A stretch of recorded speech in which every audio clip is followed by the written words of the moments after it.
नमस्कार विद्यार्थी मित्रांनो, मी प्राध्यापक पी.बी. गोळे, मराठा विद्या प्रसारक समाजाचे गुरुवर्य मामासाहेब दांडेकर कला, भगवंतराव वाजे वाणिज्य आणि विज्ञान महाविद्यालय सिन्नर, FY BCom, ग्राहक संरक्षण व व्यावसायिक नीतिमूल्य, भारतीय ग्राहक संरक्षण कायदा या चॅप्टरला आपण सुरुवात केलेली आहे. मागील लेक्चरमध्ये आपण जिल्हा तक्रार निवारण आयोग, ज्याला आपण जिल्हा ग्राहक मंच जो म्हणतो, या मंचाची कार्यपद्धती आपण बघितली.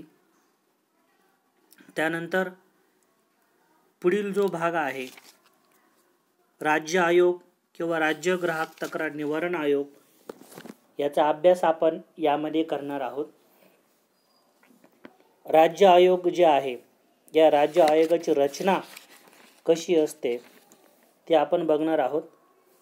ग्राहक संरक्षण कायद्याच्या कलम 15 ते 18 मध्ये राज्य आयोगाची रचना, अधिकार व कार्यक्षेत्र यासंबंधी तरतुदी केलेल्या आहेत. राज्य आयोगाची रचना कशी असते ते आपण बघणार आहोत.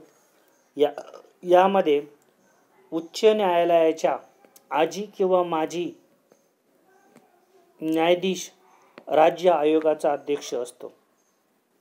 म्हणजे जे उच्च न्यायालय जे आहे, उच्च न्यायालयाचा कार्यरत किंवा होऊन गेलेला न्यायाधीश, ज्याला आपण माजी न्यायाधीश असं आपण म्हणतो, हे राज्य आयोगाचे अध्यक्ष असतात. दुसरी रचना, याशिवाय राज्य सरकारने नियुक्त केलेले 2 सदस्य या आयोगाचे सभासद असतात. यामध्ये देखील एक सदस्य ही महिला असते. 2 सदस्यांपैकी जिल्हा आयोगामध्ये सुद्धा आपण बघितलं की 2 सदस्यांपैकी एक सदस्य महिला असते. हे सदस्य पदवीधारक असतात. त्याचबरोबर त्यांना कायदा, अर्थशास्त्र, वाणिज्य, हिशोबशास्त्र, उद्योग, व्यवसाय, सार्वजनिक प्रशासन या विषयाचं पुरेसं ज्ञान असावं लागतं. त्याचप्रमाणे या विषयाशी संबंधित समस्या हाताळण्याचा किमान 10 वर्षाचा अनुभव त्यांना असावा लागतो. त्यापैकी एक सदस्य महिला असते. म्हणजे राज्य आयोग जे आहे, या राज्य आयोग आणि जिल्हा आयोग यांच्या बाबतीमध्ये सदस्य संख्या जी आहे, इतर 2 सदस्य असतात, एक महिला आणि एक पुरुष. ते पदवीधारक असतात. त्यांना कायदा, अर्थशास्त्र, वाणिज्य, हिशोबशास्त्र, उद्योग, व्यवसाय, सार्वजनिक प्रशासन या विषयाचं पुरेसं ज्ञान असतं. तिसरी रचना, राज्य आयोगाची सदस्य निवड राज्य सरकार नियुक्त निवड समितीच्या शिफारशीनुसार केली जाते. म्हणजे राज्य आयोग जे आहे, या राज्य आयोगाच्या सदस्यांची निवड राज्य सरकार नियुक्त निवड समितीच्या ज्या शिफारशी असतात, या शिफारशीनुसार राज्य आयोगाच्या सदस्यांची जी निवड आहे ही यामध्ये केली जाते. चौथी रचना आहे, राज्य आयोगाच्या सदस्यांचा सेवेच्या शर्ती, त्यांचं वेतन, मानधन व भत्ते राज्य सरकार ठरवतं. म्हणजे राज्य आयोगामध्ये जे सदस्य असतात, यांच्या सेवेच्या शर्ती, किती वर्ष सेवा करायची, यांचं वेतन, मानधन, भत्ते हे राज्य सरकार ठरवतं. राज्य आयोगावरील सदस्यांचा कार्यकाल हा 5 वर्ष किंवा वयाची 67 वर्ष होईपर्यंत असतो. म्हणजे राज्य आयोगामध्ये जे सदस्य काम करतात, या सदस्यांचा कार्यकाल हा वयाची 5 वर्ष किंवा वयाची 67 वर्ष यापैकी जे आधी येईल ते असतं. आणि हे सदस्य फेरनियुक्तीस पात्र नसतात. म्हणजे या सदस्यांची पुन्हा जी नियुक्ती आहे यामध्ये केलेली नसते. बघा, म्हणजे राज्य आयोगाच्या रचनेमध्ये उच्च न्यायालयाचा न्यायाधीश किंवा माजी न्यायाधीश हा सदस्य असतो. याशिवाय कायदा, अर्थशास्त्र, वाणिज्य, हिशोब, उद्योग, व्यवसाय, सार्वजनिक प्रशासन या विषयाचं ज्ञान असलेले पदवीधर हे राज्य आयोगाचे सदस्य असतात. ही सदस्य संख्या 2 असते. त्याच्यात एक महिला व एक पुरुष असतो. यांची निवड जी आहे राज्य सरकार नियुक्त निवड समितीच्या शिफारशीनुसार केली जाते. हे जे काही सदस्य आहे राज्य आयोगाचे, यांच्या सेवेच्या शर्ती, त्यांचं वेतन, मानधन हे राज्य सरकार ठरवतं. राज्य आयोगातील सदस्यांचा कार्यकाल जो आहे हा 5 वर्षाचा किंवा वयाचे 67 वर्ष यापैकी जे आधी असेल त्यानुसार ठरवला जातो. या सदस्यांची पुन्हा जी नेमणूक आहे ही यामध्ये केली जात नाही. आता राज्य आयोगाचं कार्यक्षेत्र काय आहे ते बघूया. राज्य आयोगाचं कार्यक्षेत्र हे संपूर्ण राज्य असतं. जसं महाराष्ट्र असेल तर महाराष्ट्र राज्य आयोगामध्ये महाराष्ट्रात असणारे 35 जिल्हे हे कार्यक्षेत्र असेल. तसेच राज्यातील सर्व जिल्हा मंचावर देखरेख व नियंत्रण ठेवण्याची जबाबदारी राज्य आयोगावर असते. म्हणजे राज्य आयोगामध्ये जे काही जिल्हा मंच आहे या जिल्हा मंचावर देखरेख व नियंत्रण ठेवण्याची जबाबदारी ही राज्य आयोगावर असते. म्हणजे राज्य आयोगाच्या माध्यमातून जे राज्य आयोगाचं जे कार्यक्षेत्र आहे या कार्यक्षेत्रातील जिल्हा मंचांवर देखरेख व नियंत्रण ठेवण्याची जबाबदारी ही राज्य आयोगावर असते. म्हणजे हे त्यांचं झालं पहिलं कार्यक्षेत्र की जेवढे जिल्हा मंच आहेत या जिल्हा मंचावरती जे काही काम केलं जातं, कामकाज केलं जातं, या कामकाजावर देखरेख व नियंत्रण ठेवण्याची जबाबदारी राज्य मंचाची आहे.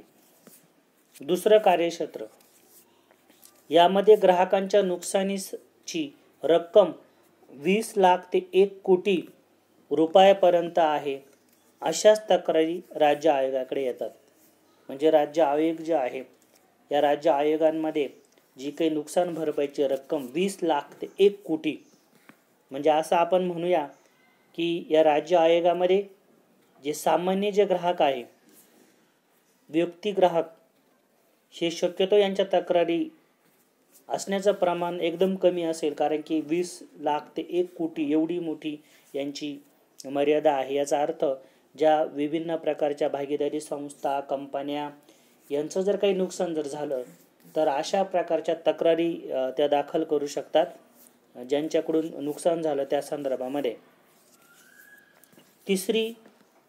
तिसरं कार्यक्षेत्र आहे जिल्हा मंचाकडून मिळालेल्या निर्णयाबद्दल त्यांचे समाधान जर झाले नाही तर असे पक्ष राज्य आयोगाकडे आपले दावे दाखल करू शकतात. म्हणजे जिल्हा मंचाकडून जे मिळालेले जे निर्णय आहे याचं जर समाधान जर झालं नसेल तर अशा तक्रारी ज्या आहेत या राज्य आयोगाकडे दावे दाखल करू शकतात.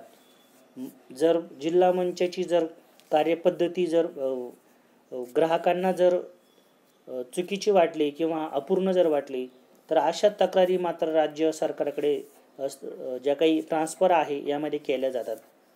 चौथी कार्यपद्धती आहे किंवा कार्यक्षेत्र आहे ज्या राज्यात तक्रारदाराचं वास्तव्य व व्यवहार आहे त्याच राज्यातील आयोगापुढे तक्रार दाखल करता येते.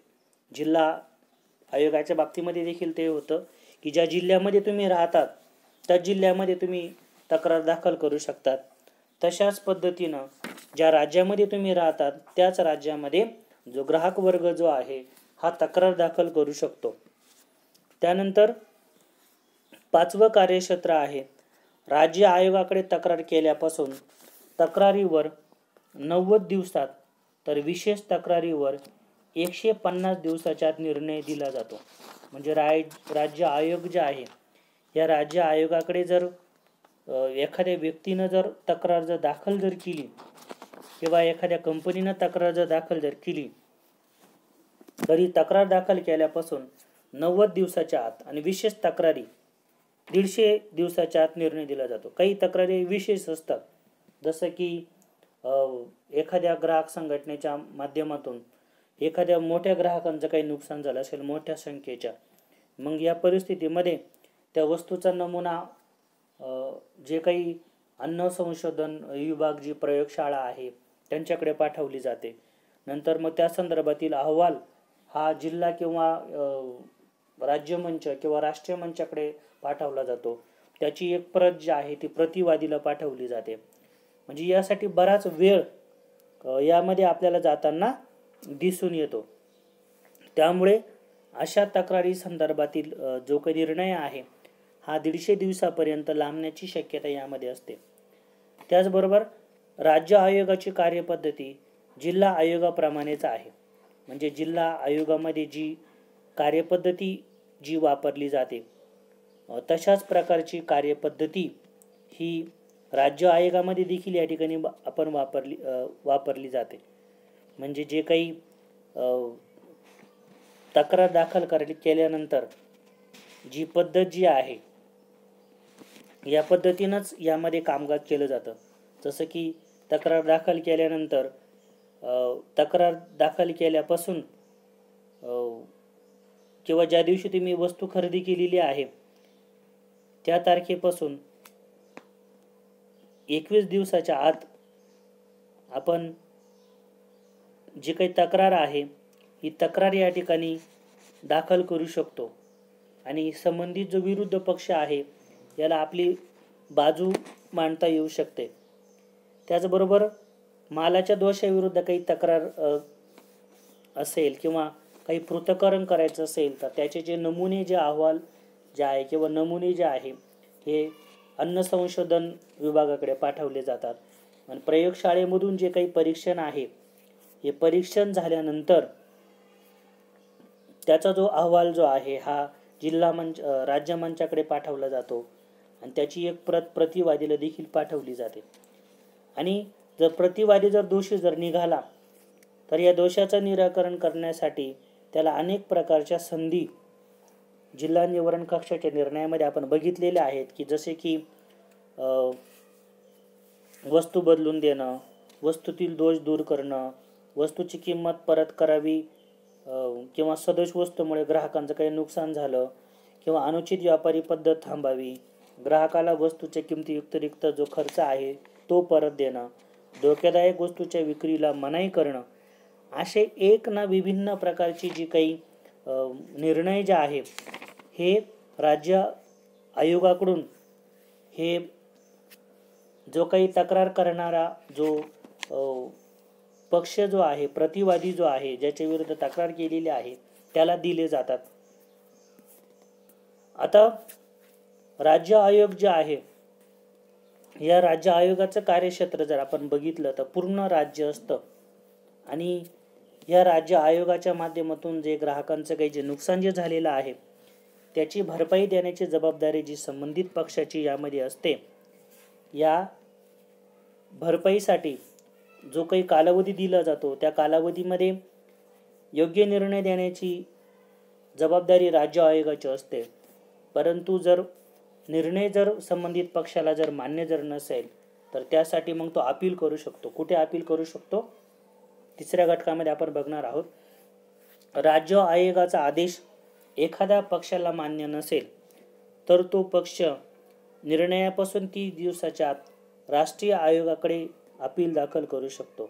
म्हणजे राज्य आयोगाने एखादा आदेश दिला असेल मग तो वादीला दिला असेल किंवा प्रतिवादीला दिला असेल तर तो जर त्यांना जर मान्य जर नसेल किंवा वादीला किंवा प्रतिवादीला दोघांपैकी एकाला कोणालाही मान्य जर नसेल तर ते 30 दिवसाच्या आत राष्ट्रीय आयोगाकडे अपील दाखल करू शकतात.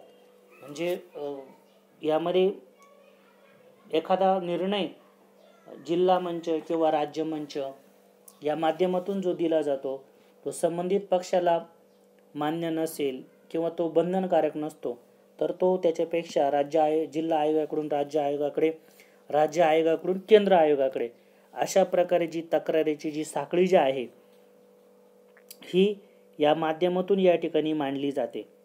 जेणेकरून जो ग्राहक वर्ग जो आहे या ग्राहक वर्गांना एक संरक्षण देण्याचा प्रयत्न या राज्य मंच जो आहे या राज्य मंचाच्या माध्यमातून या ठिकाणी केल्या गेल्याचं दिसून येतं. राज्य आयोग जो आहे या राज्य आयोगाची रचनेची पुन्हा एकदा थोडक्यात माहिती म्हणजे तुमचं या ठिकाणी हा टॉपिक क्लिअरच होऊन जाईल की उच्च न्यायालय किंवा माजी न्यायाधीश हे या आयोगाचे अध्यक्ष असतात. इतर 2 सदस्य यामध्ये एक महिला व एक पुरुष पदवीधारक असतात. त्यांना अर्थशास्त्र, वाणिज्य, हिशोबशास्त्र, उद्योग, व्यवसाय, सार्वजनिक प्रशासन या विषयाचं पुरेसं ज्ञान असावं. त्याचबरोबर राज्य आयोगाच्या सदस्यांची निवड राज्य सरकार नियुक्त निवड शिफारस समिती करते. त्यांचे वेतन, मानधन व भत्ते राज्य सरकारच्या राज्य आयोगाचे सदस्य ठरवतात. वयाची 67 वर्ष किंवा 5 वर्ष यापैकी जे अगोदर येईल तेव्हा त्यांना निवृत्ती घ्यावी लागते आणि असे सदस्य जे असतात ते फेरनियुक्तीसाठी त्या ठिकाणी पात्र नसतात. यानंतर पुढचा जो भाग आहे हा पुढच्या लेक्चरमध्ये कव्हर करूया. धन्यवाद.